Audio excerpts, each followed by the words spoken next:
Hey, it's 2020, and it is time for the first episode of Trench Talk for the new year. I'm your host, Flight of Icarus from MetalTrenches.com. As always, if you haven't already, please do subscribe to the channel and help us spread the word of all these amazing bands. But it's time now for a new interview, and I hope you enjoy it.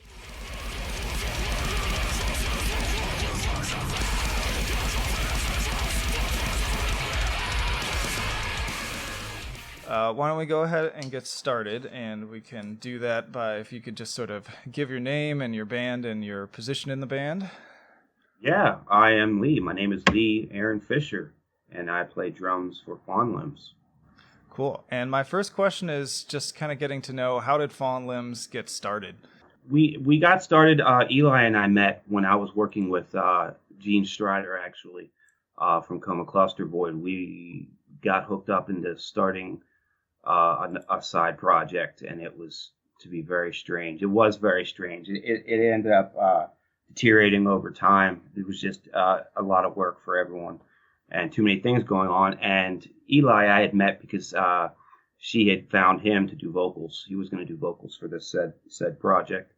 And he had actually, he had friended me on Facebook, and then he had seen at that time, which was, it was probably just a little over a year and a half or so ago, I was still actively looking for, any studio projects to do. Like particularly, I had definitely certain sounds in mind, some instrumental kind of stuff and more aggressive stuff as well. And so he saw that I had made a post about I wanted to do some progressive stuff, mathy, but with the blessed blast beats in there too. So he said, "Hey, I got something for you to check out." And he sent me I think it was like 3 or 4 songs. And, he had the drums programmed and everything. And my jaw dropped. And I was like, okay, well, I'm initially thinking, okay, this will probably be pretty cool, I'm sure, but I wasn't expecting to hear what I heard. And, and I immediately got in touch with him. I said, well, when do you want to start? So, and I have a studio right in my house, so a drum studio. So we got started immediately, and it was no time at all. As you're probably aware, we're pretty active for a studio band. So Yeah, you've been keeping busy. I mean, I might as well just... before I even go there, it is cool that there's the connection with Coma Cluster Void, because I loved Mind Cemeteries, was one of my favorite albums of that year. And yeah, Coma Cluster Void's pretty fucking sick. Very, very cool sound, and they're doing something totally different, and it's wild. I'm a little out of touch with a lot of the new, because me personally, I find it extremely overwhelming when I see how many albums come out like every year. It's just like, holy crap, Yeah. But I remember when I first heard them, I was like, whoa, this is wild, it's different, and I really like the use of like different instruments, and I guess they're known for the microtonal. Playing the guitars and stuff. And she actually had to explain it to me, because I'm really not, I'm a drummer, people make the drummer jokes, but I wasn't really familiar with microtonal at all. So when she described it to me, and then I'm like listening to it again after, and it's like, wow. Yeah. And I agree, it's very, very good stuff. Yeah. So that definitely it all tied in from doing something with Gene from Coma Cluster Void. That's how me and Eli met. Cool. Very. And like you said, you've been super active already, and I was kind of interested in that aspect of it, because just this year, in terms of new material, you put out a full length and an EP, and I'm just kind of curious, like, what's the mindset with that? The mindset for me is I'm just ready to go. I'm always ready to go. And over the last year and a half, Eli and I have built this relationship. This not only like we become pretty good friends. Even though I'm like a year older than his father, I think, or something like that. But makes jokes. But over the course of like the first 6 months, he was really I could tell he was feeling me out, like my style, because like I said, when he would write, he had everything in his head, so he would program the drums. I mean, basically, he would send it to me, and it would be finished, usually minus vocals. And that was something he would go back and add later. And it was very easy for me to take what he had programmed. And at first, it was more me kind of catching on to his vibe. I didn't want to change too much because it sounded so well thought out. I mean, even as far as like the drums, weaving in with the structure and the riffs. It was just, honestly, it was, I wasn't too proud of a man to tell him, look, I don't think I need to change much in this. So, from the very beginning, it was me just, putting a little more humanism to it, and giving it some finesse and dynamics, which, if people know me, I'm a little known for that. Definitely love the dynamics and the finesse. So, and then by the time we did, Towing Heads, and then we went and I think we worked on the next one like immediately after, because I think it's been like 6 or 7 releases we've done in like the last year and a half or something like that. Yeah, I didn't even realize it was that much. Yeah, and one of them was like a really long Love Will Strangle You Forever. That was basically like a 7 or 8 minute song, which is equivalent to like pretty much an EP, from us. So, and it just gets easier and easier. And by the time we were putting together Remissions, it was, he's so crazy talented that he I don't know his formula, how he writes he says that he does the drums first a lot of times. It definitely makes sense because the way it interweaves with the riffs, it's almost like a drummer's programming it. And he got to the point where he actually can hear the type of fills that I'll do, and he's starting to incorporate that when he's like writing this stuff, and it's like he's like kind of implemented my style into his programming for when he's like writing stuff, which has made it like Bellinicio, like perfect. It's, so when I get it, not only do I have a big grin on my face, but he trusts me. He likes, the vibe that he gets, that way I play over his stuff, and the fact that he can sort of implement that when he's actually structuring the drums and stuff like that. It's really, really cool. So it just gets easier and easier. And I, no problem whatsoever spending 5, 6, 7 hours, in this room a day, which I do a lot of times, even with a full-time job. So, and my wife is very, very, very positive and supportive of that. So. That makes a huge difference. That's for sure. Absolutely. Well, and speaking of that progression and kind of maturing as a unit, I noticed as I went back and listened to, so you've got 3 releases on Dark Trail Records, and one of them is kind of like a compilation of earlier material, so to speak, as early as we can call it with this project. But I've already noticed like there's been a pretty decent shift in sort of the overall stylistic approach. Like it seemed like there's a lot more kind of experimental, almost like ambient elements in some of the earlier stuff, whereas now it's moved to kind of louder, faster, in my opinion anyways. And I didn't know if you had thoughts on sort of the trajectory that the band's been going in. No, your assessment is pretty dead on, and that's the way I see it too. The ambience early on was definitely, Eli's a huge fan of ambient music and stuff like that. I'm not too familiar with it. I've listened to a couple bands, and I couldn't even begin to pronounce the names of some of these bands he's had me listen to. Really, really cool stuff. But the stuff is because we've been putting out material so fast. Normally, you see or you hear that growth within a band. Within 2 years, say a band will put out one album, maybe an EP a year later, and then put out another full length a year or two after that. And then naturally, you'll hear, usually with most bands, you'll hear that kind of progression or that their own personal evolution in the music. And with us, it's because everything, it's so dense. We work so often, and we love doing it, and it works so well together that the progression seems so concentrated. It's all happening within like a year and a half, but that's only to coincide with the amount of releases that we put out. So we always get excited and talk about it. And yes, it has gotten way more concentrated, and that's all, been planned of like, we'll talk about each release before we even start working on it.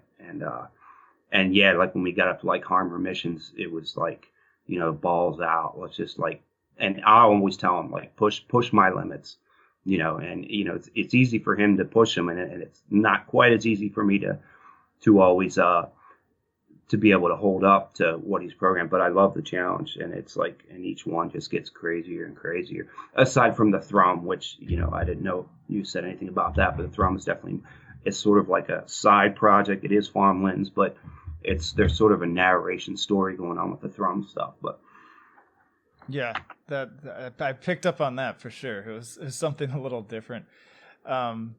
And another question that just popped in my head too as you were talking that I want to ask before I forget: why Fawn Limbs? Is there a particular story behind that band name? I have the exact same question too. Um, I know we had tossed a couple names around, and for some reason he had Fawn Limbs, and he threw that out there real early, and I kind of didn't like it at first because I live in the middle of Pennsylvania, north central Pennsylvania. So to me, I hear something like that, I'm like, okay, well, I guess like I picture guys in like hunting gear and stuff, and and I was like, well, that doesn't really seem to fit the music. But then eventually, what happened is I ended up seeing his other band, Meyer Planer, and seeing that cover that he had put together for that, and I believe Gene Strider also did the artwork for that, and then getting to know Eli, and then reading his lyrics, and getting to know him personally, it kind of, I sort of kind of just, it grew on me, I guess. I kind of fell in love. I mean, I love the name now because it really doesn't have a definition on its own, not to me anyway. I'm sure that there might be something with it with Eli, but I'm really not too sure on that. So it's kind of, for me, it's cool because the name is so, it's not very hard. It doesn't define anything. It's sort of strange. So I think it's cool that the music, maybe people will, see the name and hear the name differently, because they associate it with the music rather than, the other way around. So it's very ambiguous, and it's interesting to me that your reaction to it was thinking of like guys in hunting gear, like going out with guns, whereas I was thinking more so of like the fragility of like those animals, and that complete flip side of it. And I think that does seem to kind of tie into the overall aesthetic and artwork. And it's been kind of cool too that like you've already had the opportunity to sort of establish that across a few releases already. And I don't know what else you have to say in terms of the artwork, because obviously it's all in a very similar style, which is the black and white and like very close up images of particular like body parts and things like that. Yeah. That's all Eli. I know he's very much into art, even outside of music and photography and stuff. And I don't think I'm wrong. I'm pretty sure. I want to say he does all the covers. He takes the photos himself, or he has the photos taken of himself. So like towing heads, like I think those are his hands, but I'm not entirely sure.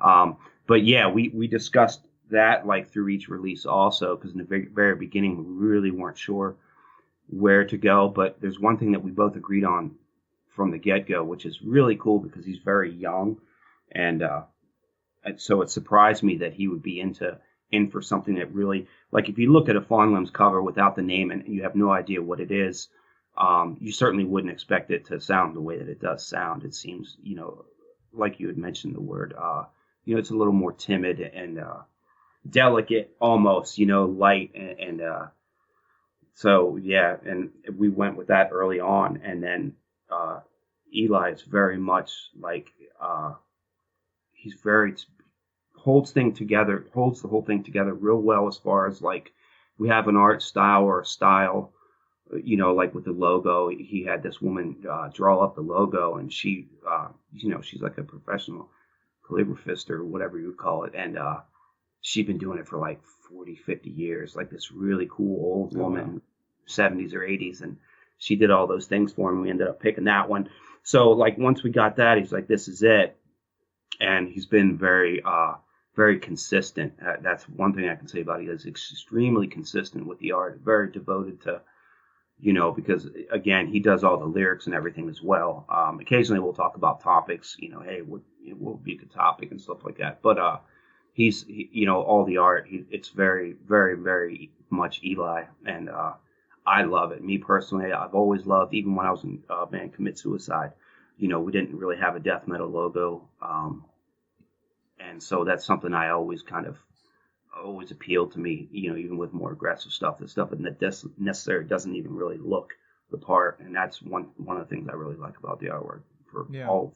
So, well, it's also, there's something like mysterious about it too. Like I know when I first saw the cover of Remissions, and it's so like minimalist too, but there was something about it that immediately drew my attention, and I think that's so important because that's really your first impression, and it really even brings me back to the days of just sort of walking through a record store and seeing what caught my eye and just picking up an album and going to listen to it solely because I was intrigued by the artwork.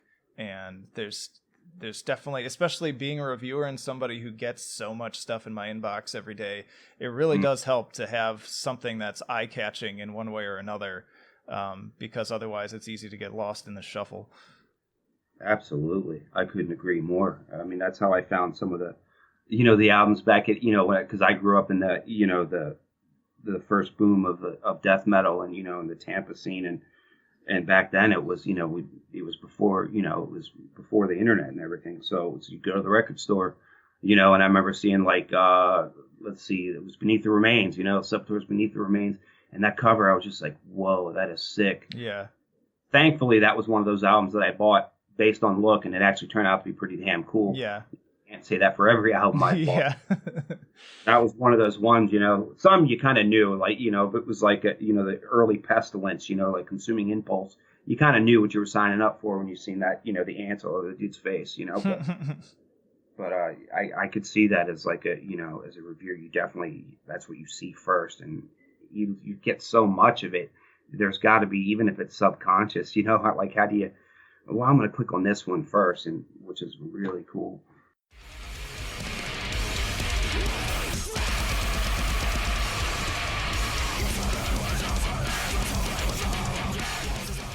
For both of you, who are your primary influences as you're, working on music for this project? Me, and I think I had mentioned it to you early quickly, was, when I'm writing and stuff, I try not to listen to anything that's remotely close to what I'm playing, like the style, for me as a drummer.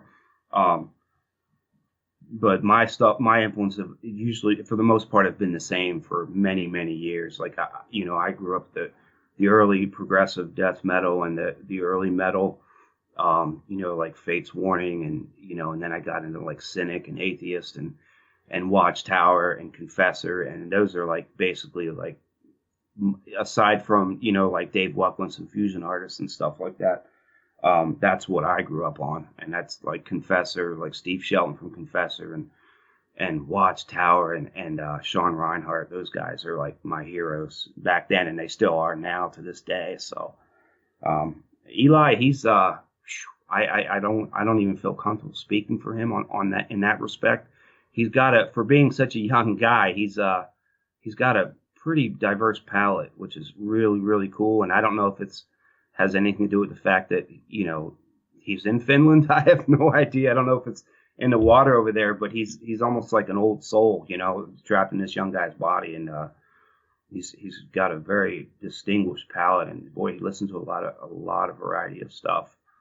So for me, it's I still, the old King Diamond, all that stuff, just, and with his music, he just pulls it out of me. I listen to that stuff and I make the stink face just listening to it. And I gotta love the stink face. So, it's pretty cool to be making the stink face, like when you're recording your own material and you get goose flesh, and it's awesome, man. I love it. Yeah. Well, I do feel like, speaking of Finland and Scandinavia in general, there's been quite an influx, I'd say, in the past 5 years or so, maybe a little longer, of just like really intense, dark, like kind of blackened hardcore stuff going on there. And I definitely hear a lot of, like, when I listen to this, the closest comparisons I had were things like Hexus and Eglise, which is defunct now, but there's like a number of musicians kind of in that area that all seem to have really just sort of embraced like sort of the darkest, most depressing form of hardcore that they can think of. Yes. When you say, and it's funny that you mentioned dark and, and hardcore, that was one of the things that the impression I got from him when I had heard like the earliest like demo stuff of the early Fawn Limbs stuff. And I was like, man, this guy, he's got some hardcore influence. I could hear it. I could hear it in some of the stuff we ended up taking out, because he had a lot of the D beat in the earlier stuff, and it had a lot of that hardcore feel to it. And he was talking about that geez, I'm terrible with genre names, but he was saying like post metal.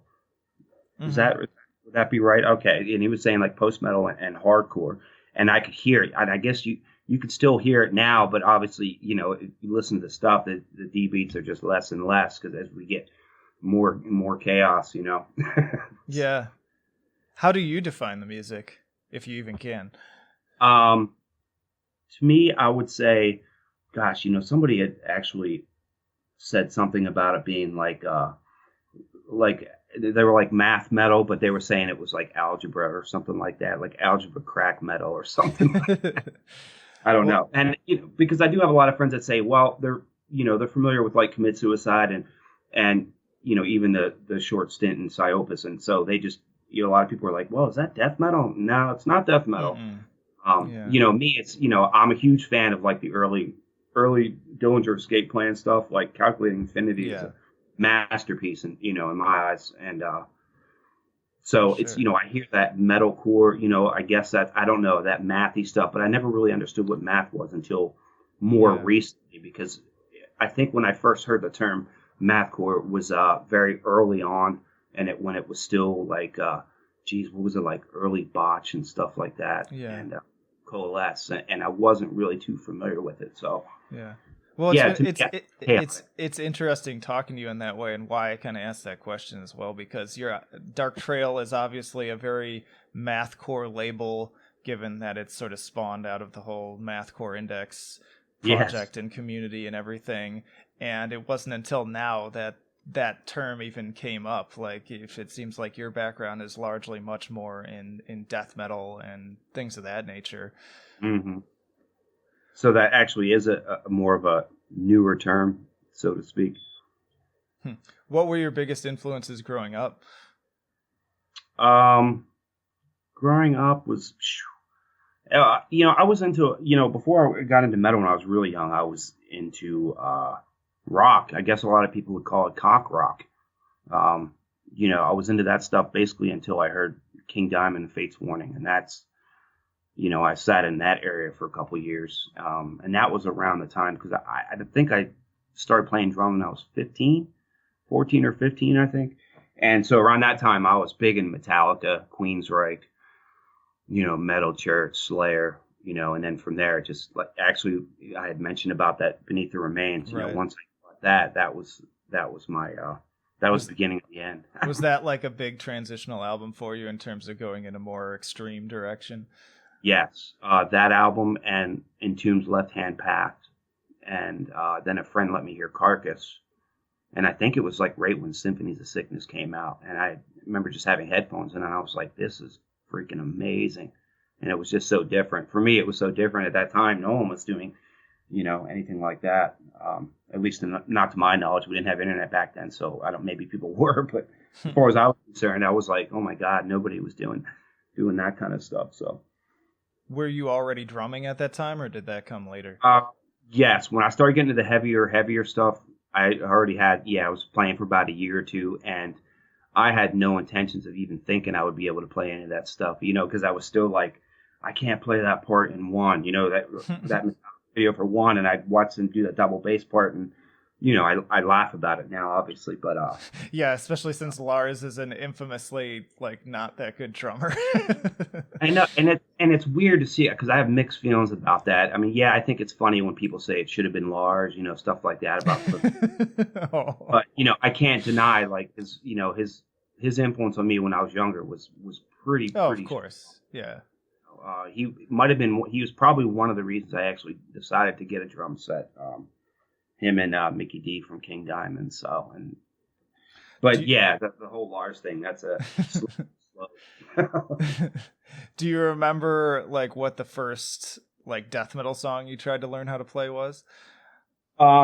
Yeah, actually, I think the first stuff was basically I learned how to play Cause of Death, pretty much that whole album, because I was huge into Obituary. I mean, I don't follow them too much after the Incomplete. They kind of lost me a little bit after that album, but that stuff was, slower paced. It was solid. And I was already pretty much came from a rock background. So I didn't have too much trouble with it. That was like the beginning of it for me. until I, discovered blast beats, heard blast beats, because, even like Sepultura, Entombed, and Obituary, those are one of the first three bands I'd heard, and none of them were doing blast beats. So when I actually got to hear like the first two Napalm Death records and Terrorizer, I was like, God damn, that stuff, and then then of course it was like, well, do I do it with 2 feet? Do I do it with one? And I ended up learning how to do it with 2 feet because I wasn't fast enough and I wasn't good enough in general back then. But it's really cool. Like when I first heard that, just opened up just a whole new, wow, it's amazing. Blast beat fun. I always forget to ask this question because personally, I'm not always super interested in particular gear, but I know I always get people in the comments saying, "Hey, I wish you would ask like what they're using." So for the tech geeks out there, what set and gear are you rocking? Oh, absolutely. Well, the kit that I'm using now is the kit I bought when I was in Commit Suicide. And I think I actually used it on all three of the Commit Suicide recordings. And it is a DW Maple Custom. It's a 5-piece. It's a 20-inch kick drum, and it is still to this day the coolest, meanest sounding kick drum, 20-inch kick drum that I've ever recorded with. Cymbals that people that have known me throughout the years. I never really stuck with one company because I'd always try different ones out, and I'd love the sound of a Zildjian Ride, which I do have a Zildjian Ping Ride. I think that's might be what I'm using now, like a custom. But recently, the Meinel. So like I used all different kinds for all the Fawn Limb recordings. I mean, from Wuhan all the way to, I have some Peisty, and then I have even some Sabian and Sabian hi-hats that my buddy Noah had sent to me as a gift. And I gotta go with the Evans heads. I love the Evans heads. And yep, Tama pedals, the Cobra pedals, and that's it. I don't really have a very large kit. I've been going through a very bad breaking cymbal phase, and it's a phase that I've been going through for probably about 25 years. Playing this kind of music will do that, I imagine. Yeah, and it always seemed to happen more when I was playing live, but it turns out that that's not really true. But I've never really recorded this intensely and as consistently as I have. I've been recording for the most part since Fawn Limbs started. I've been constantly recording, whether it's stuff I keep or not. I've been doing that for the last couple of years. Reconditioning my playing because I had stopped playing for about 10 years or something. Drugs and alcohol sort of stripped everything away from me, including the passion and love for music and drums. So, it was coming back from a long vacation like that. It was, I had to go at it real hard for a couple of years. So, how's that going? A lot better now? Oh, yeah, absolutely. When I first decided to pick them back up again, and I have to thank, my friend Brendan in Australia. He was in that Neo. I can't even pronounce their name. Neo Discaris or something like that. Oh, Neo Bliviscaris. That's how you say it. Yes. Okay. He was the bass player in that band. Oh, cool. He was a big Commit Suicide fan, and he got a hold of me. And it was around the time that I had gotten clean and sober, and I was still a little, I was kind of scared to like pick up the sticks because it had been like almost 10 years, and I was kind of a little intimidated by the idea. And then it was him, and then Brian Fajardo, and man, I would just watch like Brian's videos and stuff, and it was just got a warm feeling in my belly. And a lot of those guys, and then my friends in Rochester were always very encouraging, like, you got to get back. And my wife, she's been like the best since we've been together since high school. So she's been awesome. And so I spent the first 2 years of just 7-8 hours in here every day, and then I got a hold of Ken Shaw, who was in Candiria, and studied with him for about 2 years, and basically stripped my kit down all the way down to the stool and just rebuilt. I had so many bad habits, and at that point it was I wanted to go all out, but I wanted to do it right. So he helped me. He's a master of ergonomics, and he's just a drum master, and he's a guru, and he helped me out a lot. Without Ken's help, I would not even be remotely near where I am as far as like, playing wise. So it's been nice, and I'd say it's been about 5 years now that I've been back at it. So I'm on track. Nice. Yeah. It's always nice to talk. I get to talk to so many musicians in sort of various stages of that, and it's always nice to hear when people are on the upswing, so to speak. So I hope that continues to be successful.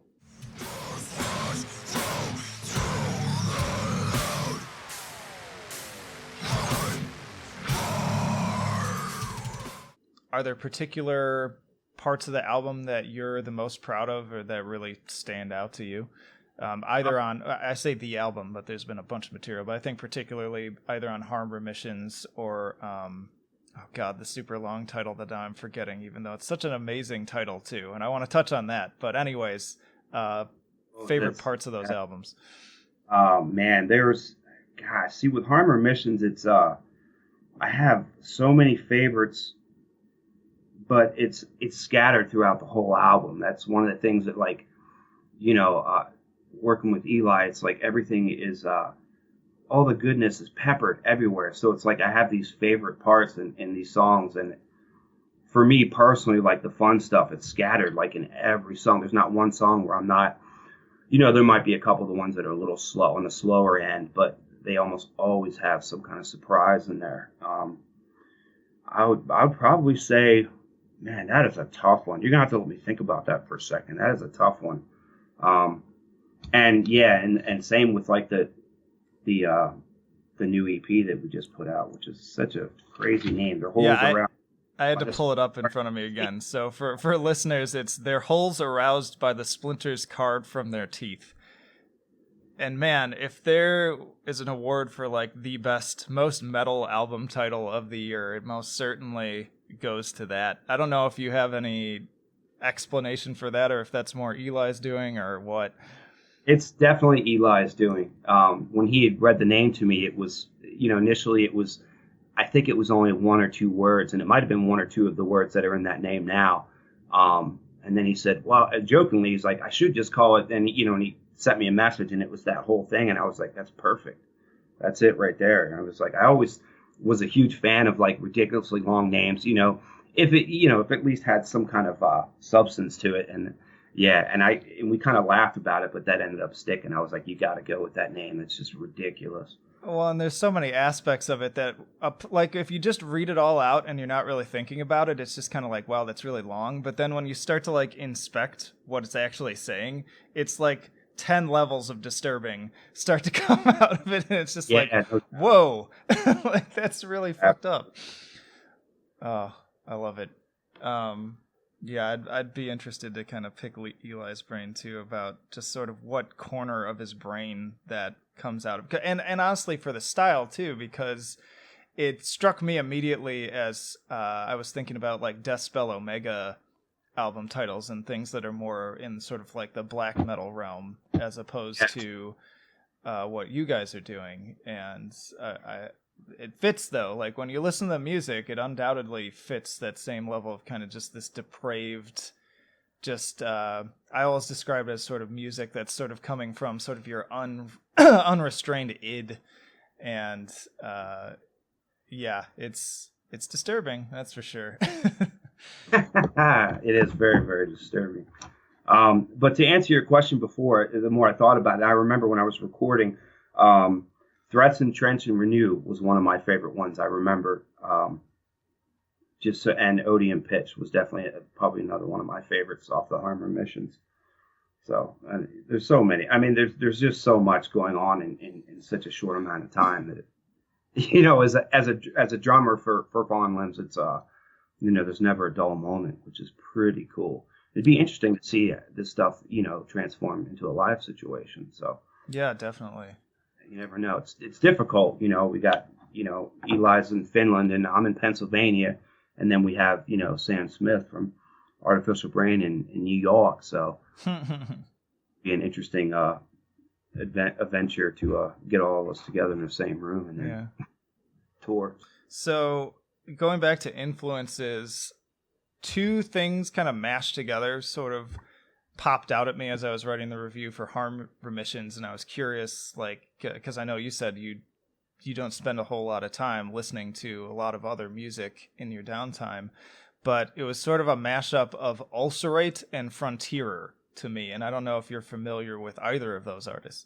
I am Frontier more recently, and talking to PETA, I know I joke to them about saying, I'll do like call them oh my gosh, see, now I'm having an Aussie moment. I call them Foreigner as a joke. I'm like, I love Foreigner, I do like that band a lot. They have that almost car bombish vibe with the electronics and stuff, and those vocals are just nasty, and they seem like really sweet guys. I've only ever really talked to Ped, I think, and Ulcerate. I am familiar with Ulcerate, not a lot. I've listened to, I want to say 2 albums a couple times, and the thing that struck out to me is definitely the drumming. I was like, holy cow, stuff is so intense.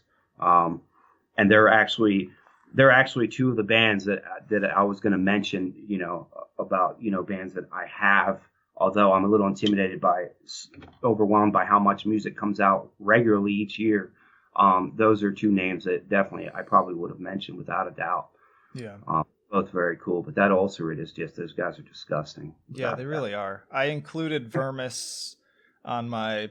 Actually, I included both Vermis and Shrines of Paralysis on my top 100 albums of the decade, really. And then I also included Frontier, their newer one, Unloved, on there as well. And I also got to see Ulcerate live, which was just a trip in like a tiny venue, too, where the stage is only like maybe like a foot higher or so than the audience, so you can really see everything. And it's just... The things that they're doing both on the drums and on the guitar with that band are absolutely insane. I can imagine seeing that live would be, because I just listened to it and I just got this grin on my face, like, yeah, these boys are getting it. Absolutely. No doubt, and no doubt. Yeah, it would be a trip to see you guys manage to get together and come around too.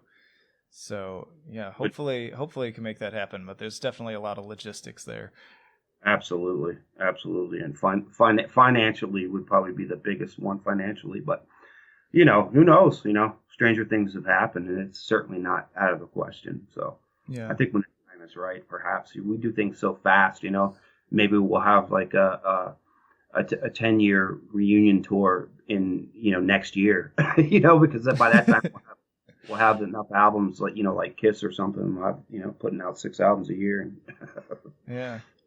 Well, you all have been like the toast of the town this year, like in terms of sort of sleeper hits and sort of underground talk. Like obviously, this isn't you're not necessarily on Billboard or anything, but for those of us who have been laughing and memeing about like their list of the top like rock songs of the decade, which is a complete joke because it's all like Imagine Dragons, and it's like, what?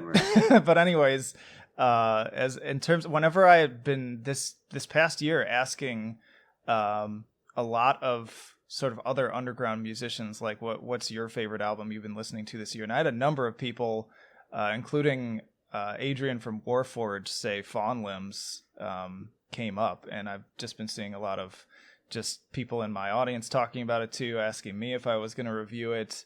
And yeah, it's been cool to see just that there's definitely been some rumblings in the underground about your project, and I'm wondering what your reaction to that has been. Shock, really. I mean, it's such a warm. It gives me such a warm feeling, because we didn't really expect anything at all, honestly. We just liked the sound that was coming out, and and how well we worked together. It was just fun. I mean, that's the huge word that Eli and I use a lot when we're talking, and we talk about Fawn Limbs. What we're doing is fun. It's just so much damn fun, and there's really no limits, because if there is, then we'll start another side thing and then release it as something like that. But with Fawn Limbs, we don't really even have to do that. But yeah, I've noticed, like, he'll tell me, we've hit so many hits, or, so many streams, and being on any kind of list whatsoever, that someone had sent me a thing that I was on one of those lists on Sick Drummer magazine or something, you know, for like one of the preferred one of those albums to listen to for the drums and stuff. And yeah, I'm a pretty humble guy, so that was it kind of made me blush a little bit, honestly. But it's just amazing. I mean, we've been blessed. I mean, just to meet Eli and for us to find each other and then get Sam involved, we're just happy as clams, man, and we love making the music. And there's definitely plenty more coming, without a doubt. So, well, I know a lot of people will be happy to hear that. I think especially in like the mathcore index community, they're always hungry for more. So that's cool. Yeah. They're you know, all those people that frequent like that site and those boards, man, they're devoted to dissonance, you know, and to math. It's pretty cool because I'm kind of newer to that scene, and just being in Fawn Limbs, I was in Psyopus, you know, I was basically just a road dog for a year and just toured for Ideas of Reference. And that was really my first into, you know, we were touring with other bands that were kind of mathy, and so that was really, aside from listening to like Dillinger Escape Plan, I wasn't really too familiar with the dissonant scene, you know, maybe like War Guts when they changed over and changed their sound a little bit, but I noticed that now a lot. Like there really is like a unity, and it's kind of cool because I've noticed with some other genres, I won't even say which, you know, there's a lot of elitism, you know, and a lot of that attitude and stuff. But the people in like Math Index and that community, man, they're just all about the music, and it's really, really, really cool. I love it. Yeah, I can't say enough how much I'm impressed with Christian and also Levi for just building such an engaged community, because that can be a really difficult thing to do. Like I've definitely had experience with that myself just over the past several years trying to develop sort of the Metal Trenches community, and it is an uphill slog because like you can get people to follow you and you can get people to, you know, listen to your stuff and whatnot, but in terms of like the sheer volume of fans posting stuff and commenting and constantly just like keeping it a conversation, I am just in awe of what they've managed to do over there. And so I think that's such a important thing for, you know, getting bands real traction. That's where it happens. And so yeah, I envy them for that. Yeah, but I'm thankful to call Christian a friend on that front too. They're great guys over there, and yeah, you're right. The engagement is definitely real, and it's very, very active, hyperactive. So I love it. It's going to even be, you know, involved in that in any amount is really, really cool. Very cool. Well, I forewarned you before we started talking that I might ask you about your favorite albums of the past decade, given that this is actually going to be the first episode of Trench Talk of the new decade in 2020. And it seemed appropriate. And I already named two bands that landed on mine, and I'm curious to hear what's been in rotation for you over the past 10 years. Well, I can definitely name off some. Anything by Catatonia in the last 10 years, anything from their career. A huge Catatonia fan. As far as the more extreme stuff, I really like that band Wormed. I listen to their stuff often, and I put it on shuffle all the time, especially when I'm painting, because I get the job done a lot faster. Artificial Brain is probably one of my favorite bands of the last decade. Infrared Horizon was on my list too, so good shit. They're such nice. I don't want to call them kids. They're not kids, but they're such nice guys, man. It's I just really love what they're doing. I can just hear like the passion, and they have a good thing going on with them. Same with Defeated Sanity. God, that band is good. So I listen to them a lot, and I know they have, you know, quite a few things out, but you know, I listen to all of it, you know, and to say I couldn't even tell you what came out in the last 10 years, the last 15. And like I mentioned, like Ulcerate, and there's a side of me that I've always been into the grindcore scene too, you know, growing up with like the early Napalm and Disrupt and Terrorizer. So I love like the guys in Cognizant. I love that stuff. And Maruda, you know, that brown grind, that's some good stuff. So I have to give a shout out to those guys. And I really like Imperial Triumphant also. Hell yeah. Kenny's probably one of my favorite drummers that are just out in like the extreme scene. I know he sort of floats and he does his his jazz and stuff like that, but man, he's such a good player. And Imperial Triumph, they just have a really cool sound. Yeah. I like, and I can't even say that I've ever been a huge fan of any bands with like mass or anything, but they're definitely an exception. I think it's pretty sweet.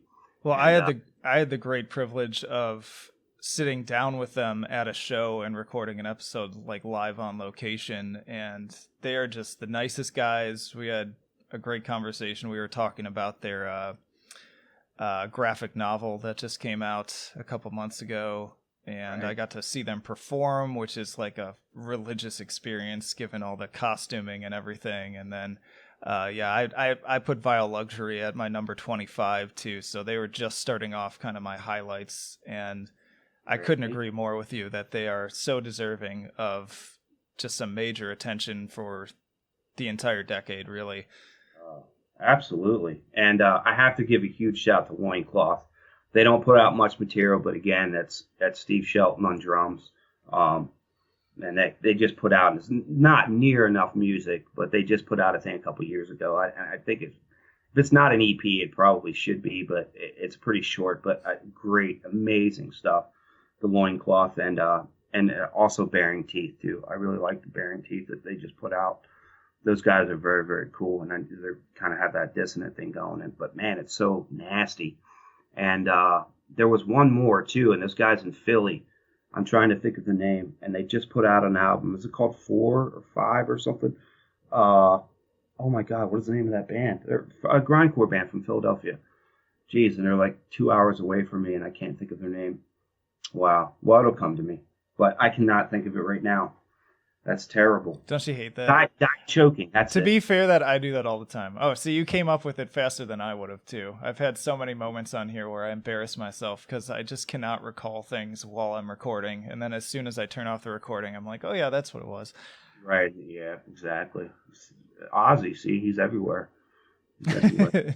At least he's not Sharon to like find his stuff for him. So, but yeah, that stuff I like, and and I'm weird like that with releases because I can't say that I have favorite bands. I've never been that way. It's always been like favorite albums, because, and maybe most people were like that, but people will be like, what's your favorite band? And I don't really have one, but I have favorite albums, so, because I'm a huge fan of personality. And so, some bands that just put out this album that just has this aura and personality about it that's just like floors me, and then they might not do it the next album, do something else, but that one just kind of sticks with me. So good stuff, man. Lots of good shit out there. And Eli sends me stuff all the time for me to check out newer stuff, and half the names I can't pronounce. And there are newer ones. There's a band that I really like, and they just put out something new, and all I know is it's a single word name and has a 5 in it.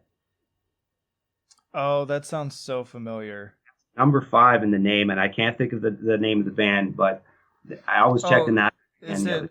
I don't even know how to pronounce it, but is it 5RAND?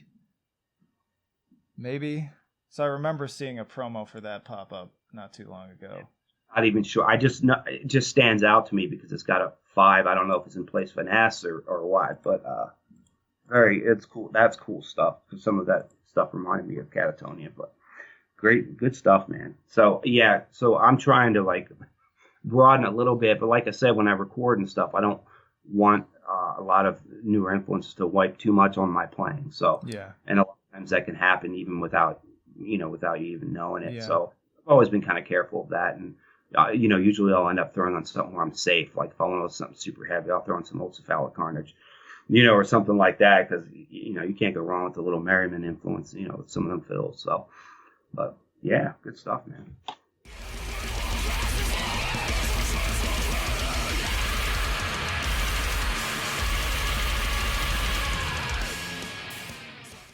Did you have any thoughts of the new Tool album, given that, Danny Carey obviously gets brought up plenty in terms of, great drummers? He's definitely a great drummer. He's consistently great. I'm going to have to be quite honest and say that I have not listened to the new album at all. I haven't heard it. It's not intentional. I just haven't had a chance to listen to it. So I do need to check that out without a doubt. Fair because enough. have you heard it? Is it Yeah. good? Yeah, in Okay. fact, I bought that crazy. I try to not spend too much on releases. I don't even buy vinyl for that reason, but I did buy that like $50 CD with the like LCD screen inside of it and everything, just because like I've been a fan of theirs since, early high school, and Absolutely. have, grew up on Anima and Lateralis in particular.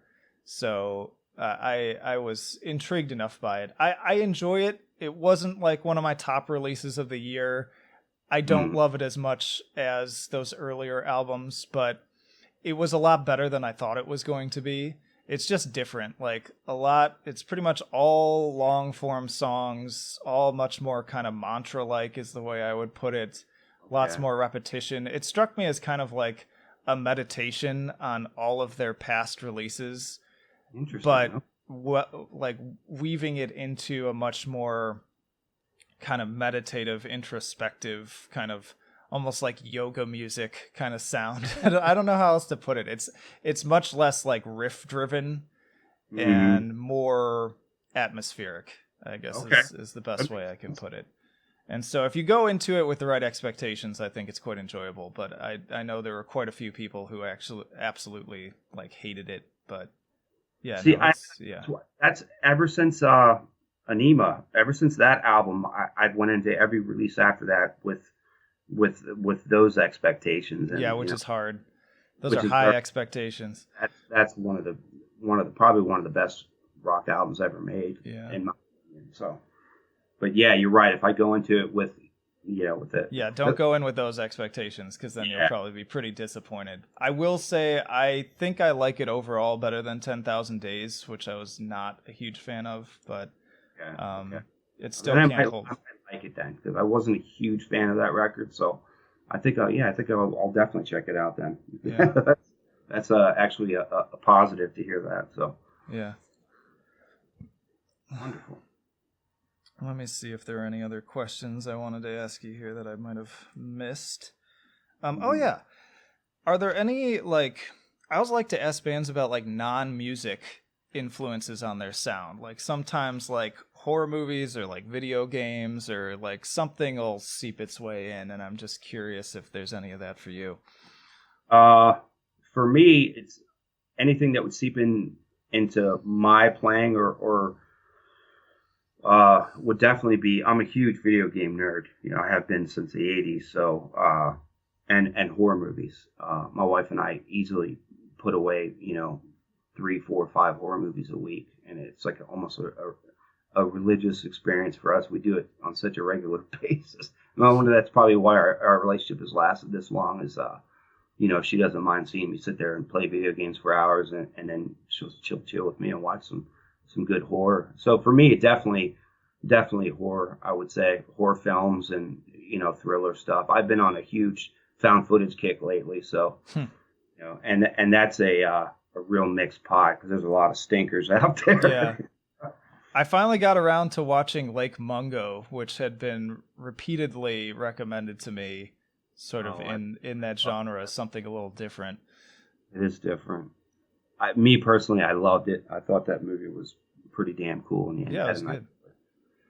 definitely. So, and then there was a couple like we had seen one recently, the Blackwell Ghost, I think, and it was Hmm. only like 60 minutes long. Highly recommended. Very subtle. You don't even really see anything. It's one of those kind of movies, but man, good stuff, man. We like getting creeped out, and the music and the stuff that with a lot of these found footage movies, I've noticed now that we have like a sound bar for our TV, and so we have the sub that sits right behind my couch.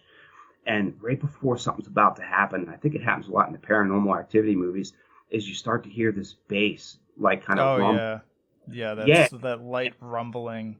yeah, and it's like that's not a coincidence. That happens in a lot of these found footage, like paranormal movies. It's like energy building up or something. I don't know if it's something that they know that I'm picking up on. Like, is this like in the paranormal community? Is this like a known fact or something that like there's low bass rumble before something jumps out and scares the shit out of you. So I think it just like taps into your like lower brain's sense of like impending dread. Like there's just something it does to sort of prime you to be on edge so that they can really maximize what the ultimate jump is going to do. yeah, that's exactly what I want to. Do you have a favorite horror movie? American Werewolf in London is my Oh, absolute favorite horror movie. okay. Absolutely. Okay. Still scares me, but it scared me as a child. So, and I think the very first one I had ever seen was the first Alien, and my uncle Oh, had it on great. beta. He had just come out of like, I think it was in Vietnam or something. So it was a couple years after that, and yeah, I think I was like 4 or 5 of them were sitting there. He let me watch it. It was on beta, and obviously his parents didn't know, my grandparents didn't know, but that freaked me out a little bit. Yeah. But I don't think I was old enough to retain it. So when I was old enough to retain anything, it was when I watched American Werewolf in London, and there's a couple scenes in there that still stick to me to this day. Well, both of those greatly known for their innovative creature effects too. Like they had never done a transformation scene like that Oh uh, no! ever, really. And now any movie that like does something like that pretty much tries to emulate it in some way, and it's just so jarring. And I'm always amazed with those older movies what they're able to do with just prosthetics and camera tricks and everything. I think it just holds up so much better than a lot of the stuff from the past couple of years ever will. I agree, absolutely. There's more personality to it, there's style.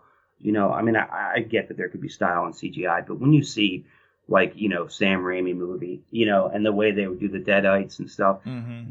just you recognize it. You recognize that look, and you're like, oh, that's Evil Dead. That's Sam Raimi because he's got the, they're floating a foot off the ground, and their eyes are white, and they got the big long fingers and classic look, and it's just the personality comes across, and that is great. Yeah.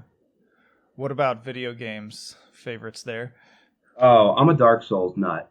I like pain, punishment, and dying a million times. So when I discovered Dark Souls, like I tried it shortly after it had come out, and I couldn't play it at all. And this was when I was still like really actively drinking and doing drugs, and I had no patience whatsoever. Since then, I tried it again and actually, loved it. I mean, I 300 to 500 hours in each of the Dark Souls I put into, and Bloodborne and Sekiro, and I love the challenging games. But I like a lot of the different ones. I really just don't play the sports ones because I mainly play by myself. I don't really play online, so you can pretty much eliminate the Call of Duties and stuff like that. But I like the RPGs and action adventure stuff is just sweet. So I've been playing a lot of indie stuff recently, like Blasphemous, and getting ready to do that. And I'm definitely a dork when it comes to video games. So Yeah. I don't have as much time to dedicate to it as I used to, but I've always been just a big fan of games and used to play nonstop. It was kind of cool because I'm on YouTube a lot, like watching other people's videos and kind of going down rabbit holes with different channels I can find that intrigue me. And I stumbled on one that brought terminology to me that I had never had for like, it occurred to me, I was like, oh, this totally explains like the type of game I've always liked and had trouble kind of defining what genre it is. And the term they used for it is immersive sim. And it basically applies to games like BioShock and Dishonored, where it's like, it's a first person game. It's kind of built like a shooter, but it's also got like RPG elements, but it's not an RPG either.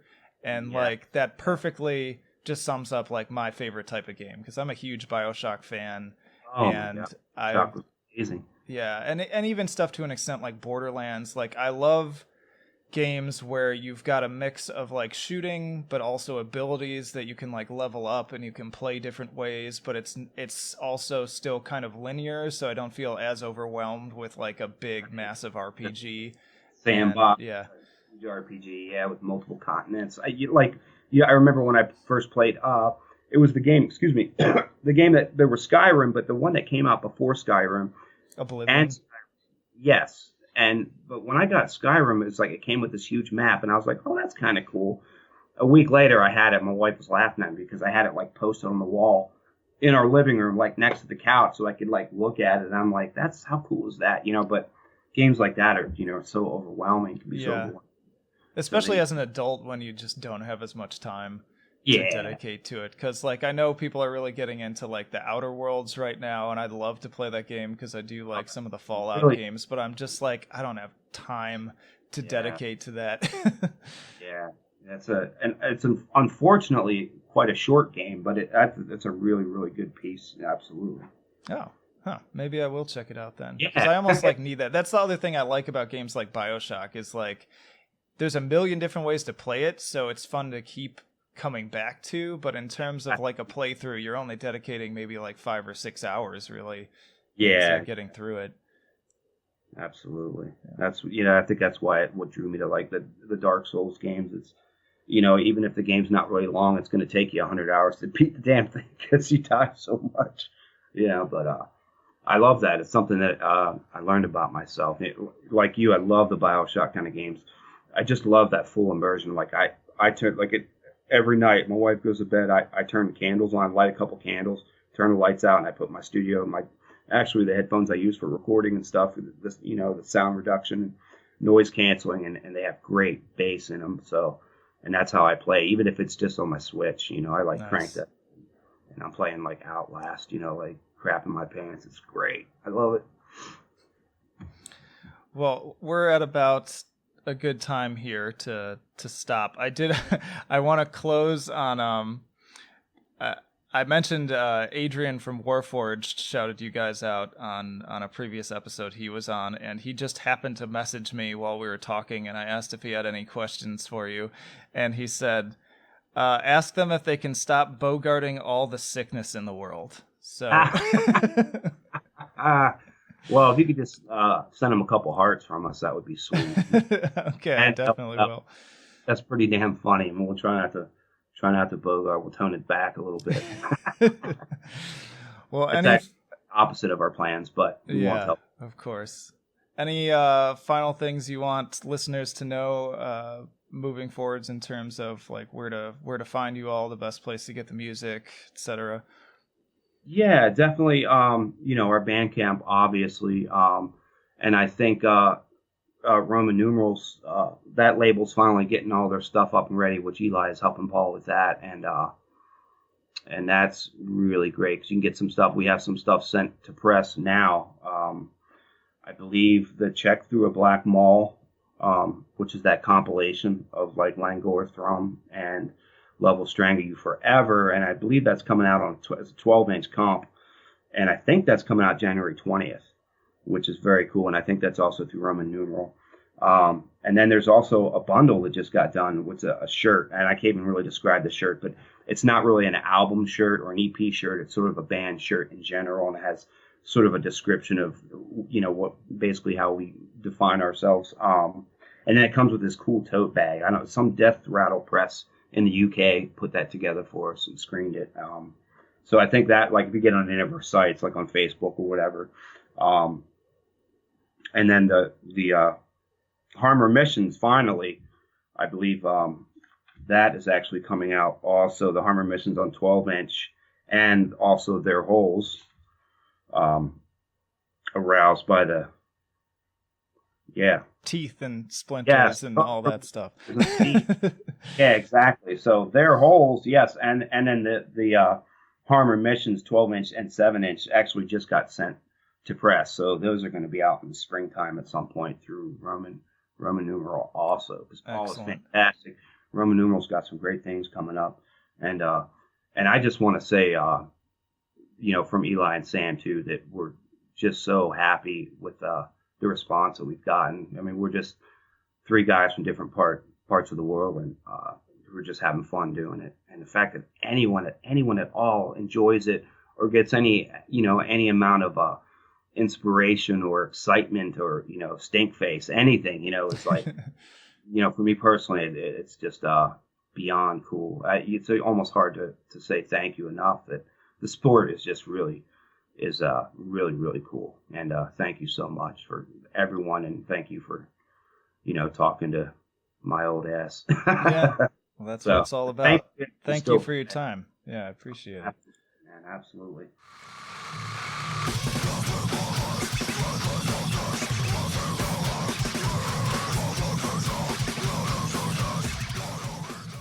And that'll do it for this episode of Trench Talk. I hope you enjoyed it. As always, if you have not already, please do hop down to the description and check out where you can find us on social media. You can also find links to the albums that we were talking about. And please do like it, share it, and subscribe if you haven't already, because that's the way to grow this community and help get the word out to more people about all these amazing musicians and releases. But that'll do it for now. This is Flight of Icarus signing off. I will see you in the trenches.